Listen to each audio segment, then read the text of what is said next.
Welcome back to the Synergistic CX Podcast. This is part 2 of our 3-part episode where we're focusing on the customer experience at car washes with our special guest from the United States, Jason Baer, president and owner of Baer International. In our previous segment, we discussed how car washes handle responses to online reviews and also how the marketing mix is reflected in those reviews. Now we'll take a look at the customer journey to see how successful this industry is in meeting customer expectations. From the moment a customer searches online or uses an app to choose a car wash through the arrival and all the way to driving off the lot to continue the rest of their day, every single touch point shapes how service is perceived. In a context where convenience is expected and alternatives are always nearby, customers are not just looking for a clean car, but they're looking for a process that feels efficient, predictable, and well executed.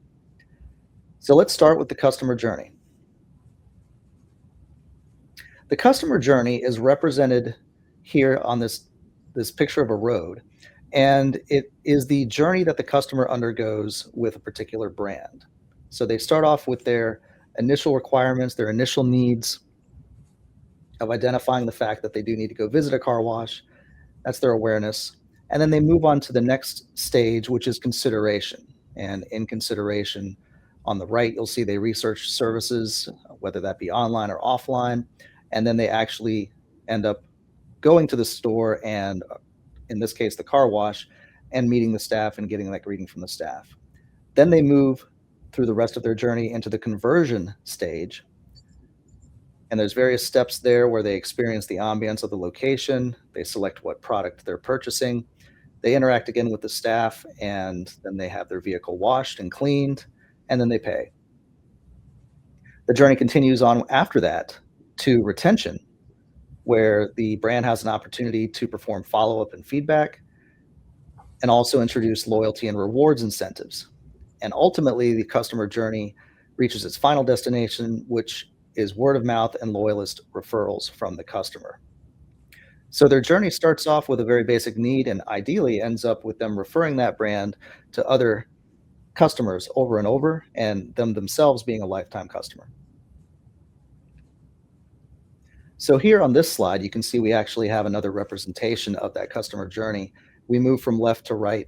Across the top are those same 5 stages. We have the awareness, consideration, conversion, retention, and advocacy. And below that, you have columns for each of the different steps. Below the steps in the middle of the screen there, you actually have the different touch points that they experience through that customer journey, whether that be online searching, or they're dealing with a point of sale system, or they're dealing with a staff member, and so on. Those are all documented here. Down at the very bottom, you actually have the different types of CX research studies that can focus on those particular pieces of the customer journey, those particular steps, to help really identify how the customer experience is being shaped.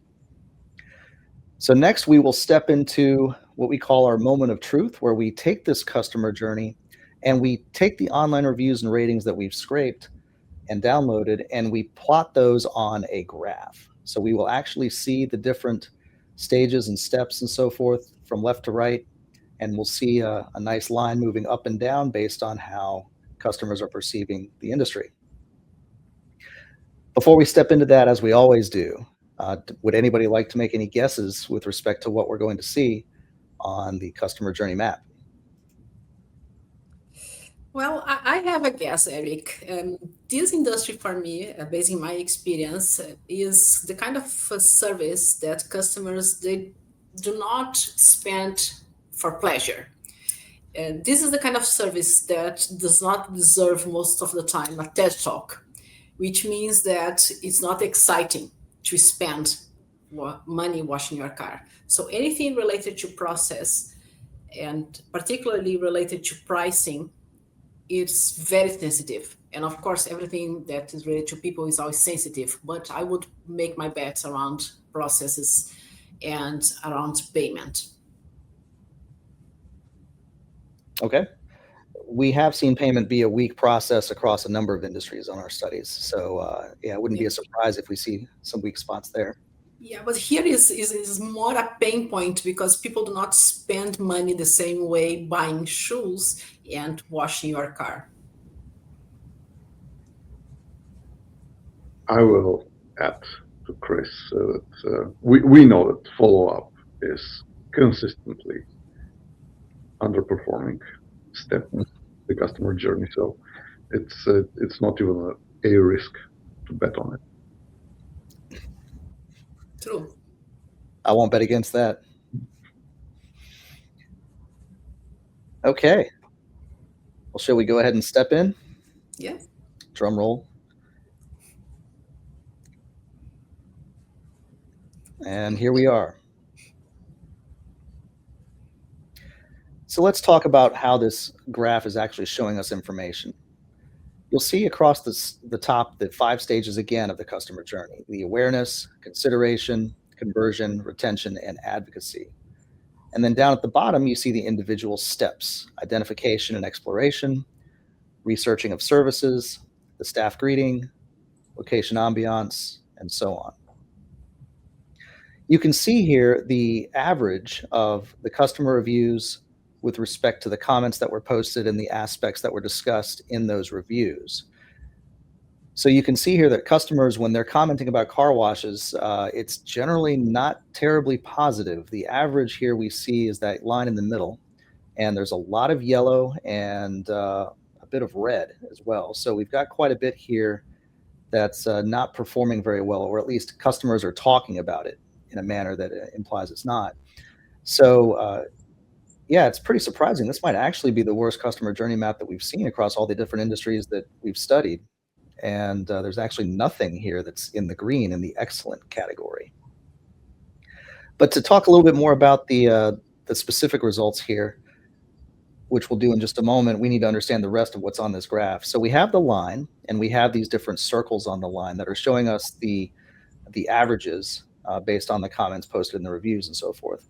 But also the size of the circle indicates how frequently that particular step was mentioned in the customer journey. So for example, the vehicle wash and clean, that's the largest circle there. It's that yellow circle in the middle. That was commented upon many, many, many times, very frequently.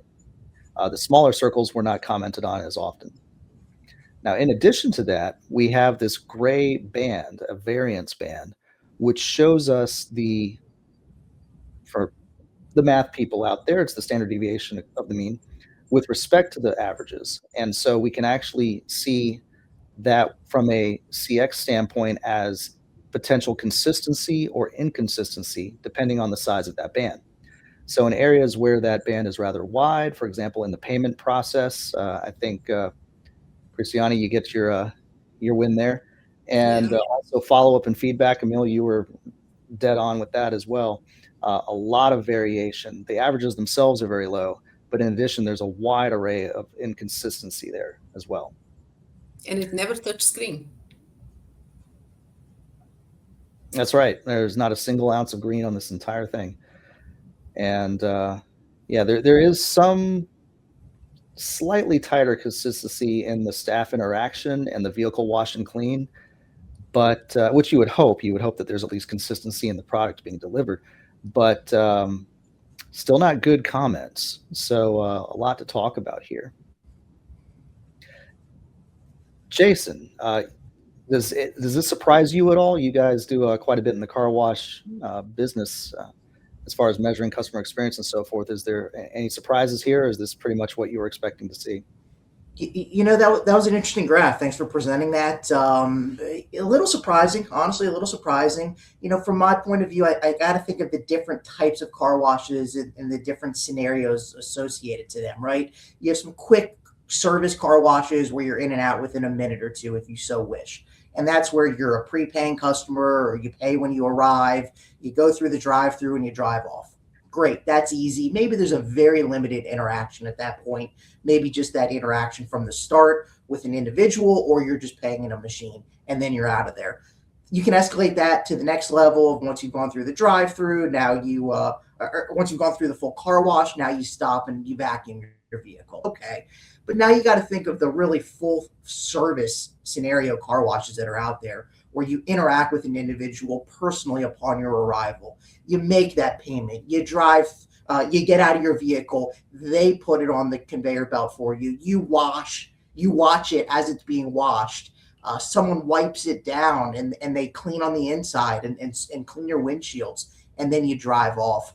So from my point of view of the different types of scenarios and different types of car washes, that's a little below average for what I've understood and what I've seen in our results. But we'll talk more about it later today and see what else we can dig into. So thanks for presenting that. Yeah. Well, and maybe that's indicative of the car wash companies that aren't actually doing any sort of customer experience measurement and monitoring. So how would you recommend organizations try to detect these types of signals early on and implement changes to fix them? If I own a car wash, or I own, let's say, a chain of car washes, and my customer journey looks like that, where can I start to actually improve things? Well, first and foremost, you got to invest in a mystery shopping. Bear's a great choice, but there's also some other great companies out there.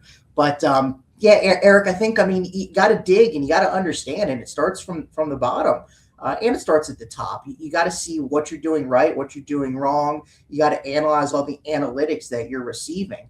If companies today are not doing any type of customer measurement, you got to start somewhere. So even if it's a QR code or a CSAT link that's on your receipts, that's some data, okay? The next step may be what's being said on social media about your brand. You got to review what's being said. You got to, review that information. You got to discuss and you got to act on what's being said. Maybe that's part number 2. And part number 3, 4, 5 would get into doing some audits, mystery shop, and other services. So there's a lot of opportunities. There's a lot of ways to gather data. The key thing I want to reiterate, though, is once you gather this data, you need to be actionable with it. You can't just invest in conducting a mystery shopping or a market research program, get the data and have it sit in your platform. You really got to digest that information and figure out what's next best steps to take that information and to enhance your company. Mm-hmm. Excellent. Well, there's definitely some key opportunities there that we saw in the customer journey map. The follow-up seems to be a crucial piece there. Definitely room for improvement with that particular stage and step. Okay.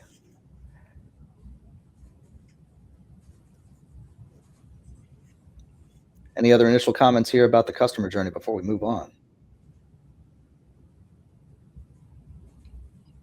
All right. And again, this graph and all the other graphs you're seeing today and a whole lot more detail is actually available in our magazine, which is available for free from our website, cx-champ.com. So we've got some key factors here in the low sentiment for the payment process. Neil, would you like to talk a bit about what we've done here where we drill into that low performing area? All right. So we know that as far as the customers are concerned, the payment process scores the lowest in terms of their perception. And what we did here is we dived into the conversations and the topics pertaining to the payments and the payment process in specific.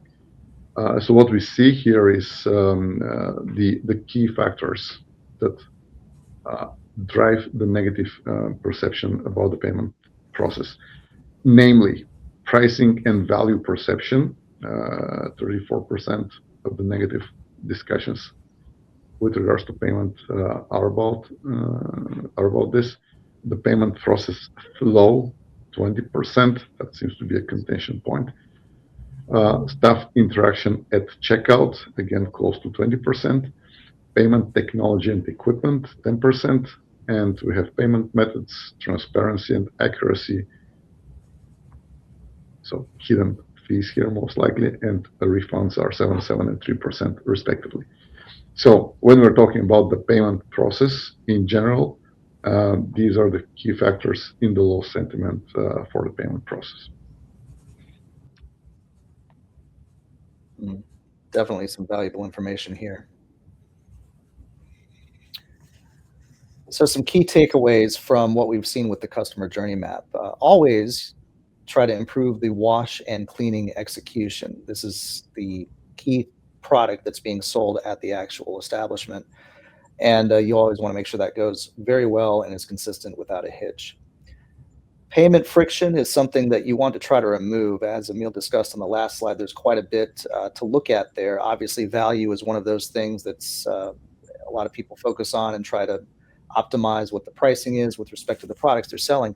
But there's a whole lot of additional friction there from the devices and the process flow and so forth. So that's something that people who own or run car wash industry establishments could definitely improve.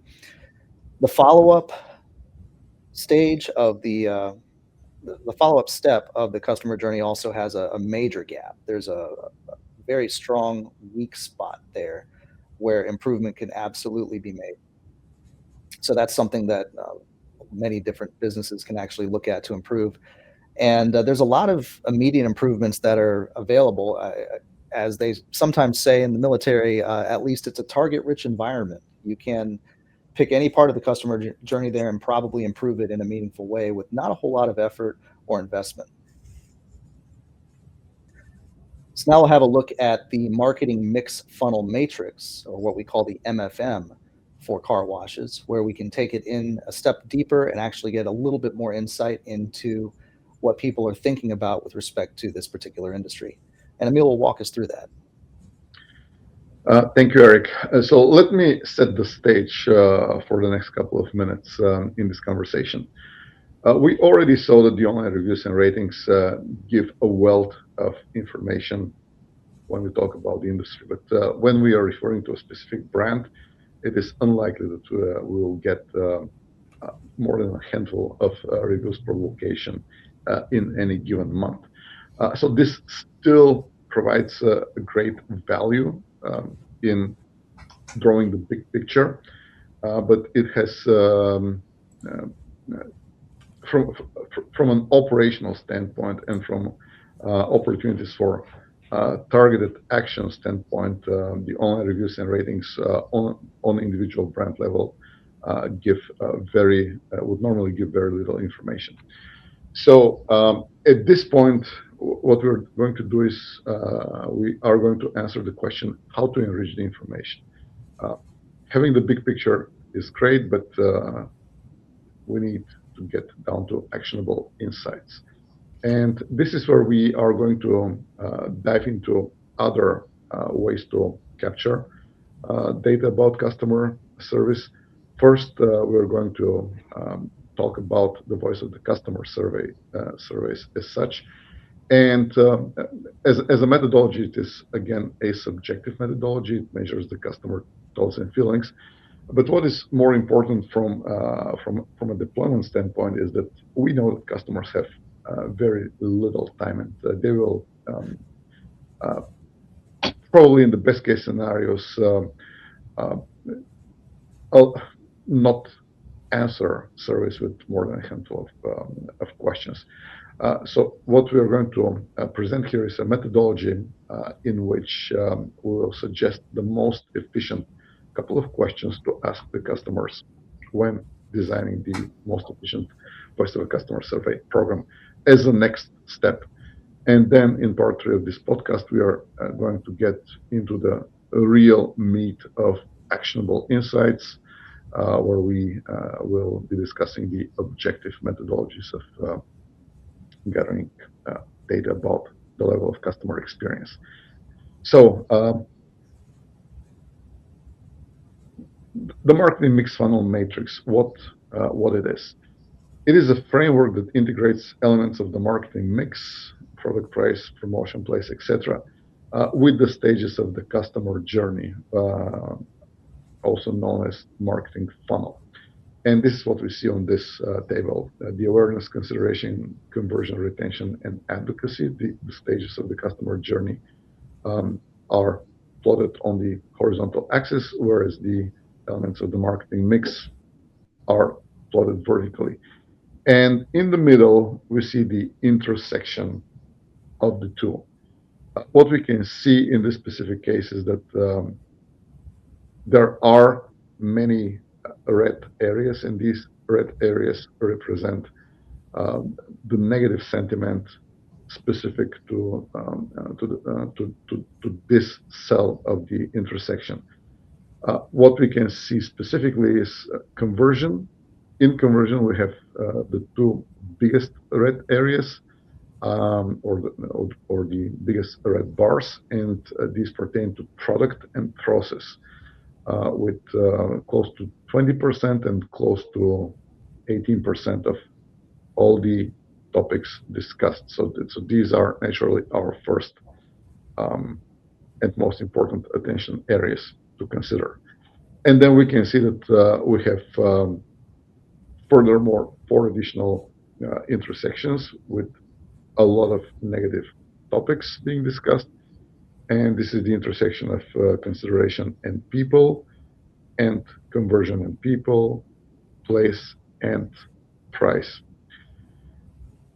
So what does it give us? This gives us the next areas in which we should be focusing our attention, namely in how we design the voice of the customer survey, and how we further design the objective measurement program, specifically mystery shopping and internal quality and process evaluations. So let's move on to the creating the starter VOC survey. Again, here the objective is to get the maximum within the minimum attention span that we'll get from our customers. So we expect that the maximum attention is a handful of questions, and these questions we derive from the mixed funnel matrix and the intersection between the journey and the marketing mix. So the way that we structure the optimal or the starter VOC survey is by harnessing the insights from the customers' sentiments, thoughts, and feelings expressed in the online reviews and ratings, and focusing on the topics the customers discuss more frequently in a negative way. So the starter VOC survey composition is the primary question. This is normally a customer satisfaction question, followed by 5 on average key driver questions. And within each key driver question, we follow up with key driver detailed questions. The objective here is, if the key driver is not answered with a full 5-star or 5 very satisfied answer, then we dive into the key driver details for that driver. And then we close with a closing question, which more frequently will be a net promoter question. So let's see this in action. We go back to the mixed funnel matrix that we already discussed, and we actually derive the key drivers based on the weakest performing steps. And what we can see in the second table on this slide is that we have 5 very distinctive key drivers that we want to point our attention to, and these are the weakest performing steps, namely the vehicle wash and clean, greetings from staff, interaction with the service consultant, experience, the location ambience, and the payment process. So how will a starter VOC survey for car washes will look like in this specific setting? We are starting with a satisfaction question. How satisfied are you with the brand? Then we follow with 5 key driver questions. In this specific case, how satisfied are you with the initial greeting and attitude of the staff, condition and atmosphere of the location, wash and cleaning result, staff's professionalism and attentiveness, and payment and pricing. And each of those, if answered with anything which is different from very satisfied, we will follow up with the key driver detailed questions. In the case of payment and pricing, we will follow up with questions about what is driving the negative feedback for payment and pricing. And in this case, it is overpriced service, unexpected charges, poor value for money, unclear pricing, and slow payment process. And as you can see, these are all derived from the earlier discoveries in the online reviews and ratings when we talked about the customer journey and the low scoring payment and pricing steps. These are the drivers for that specific step. So, in conclusion, starting with the online reviews and ratings is the easiest first step in understanding the customer perceptions. It is the easiest, but also insufficient. Adding the voice of the customer surveys as a second methodology to capture feedback helps in getting better understanding. However, the problem with that methodology is that we will not get a lot of responses. And the combination of online reviews and ratings and the voice of the customer surveys gives us the overall big picture. What we need to do then is to get to a better point of to a better state of understanding what is driving the customer perceptions, and this is where we dive into the organizational processes. And this is what we're going to talk about during the third part of this podcast. Erik? Great. Thank you, Emil. This is the end of part 2 of our 3-part episode here on the Synergistic CX podcast, where we're focusing on the car wash industry. In the next segment, we'll have a more in-depth discussion with our special guest, Jason Baer from Baer International, regarding the customer experience in this industry and his CX expertise in general. Remember that you can download the details of today's industry study for free on our website, cx-channel.com. And you can also follow the CX channel on LinkedIn, YouTube, or your other favorite social media site to stay on top of each of our monthly podcasts. Be sure to press the subscribe button so you don't miss our next episode.